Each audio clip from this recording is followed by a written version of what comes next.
Para sa inyo, sinong mas may kasalanan? Yung nagkulang o yung bumitaw? Ang may kasalanan yung bumitaw. Ang tanga lang kasing isipin. Pag may kulang sa ibang tao, hahanapin mo sa iba. Kapag nag-commit ka sa isang relationship, dapat alam mo na may responsibilidad ko dun sa tao.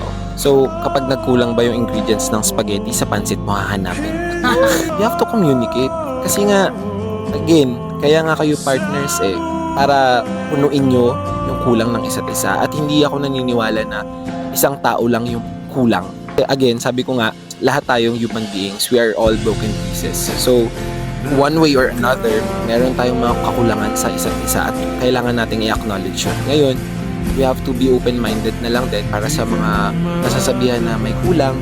We have to be open-minded na lang din na hindi rin naman kasi talaga lahat magagawa natin. Kahit gaano pa natin isipin na ina-exert ko na lahat ng effort ko, meron pa rin magmimintes. At dahil tao lang din tayo. May nabasa din kasi ako nung kailan. Sabi niya, binigyan kita ng 5, tapos binigyan ka nung isa ng 10. Pinili mo yung 10 kasi mas malaki yung binigay niya.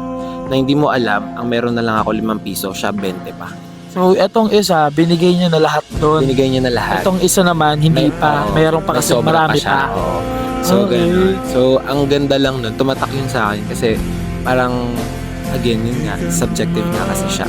Baka lang hindi ka nga nakontento kung ano yung kaya niya ibigay. Dahil yun na yun, yung nasagad niya na yun, kumbaga.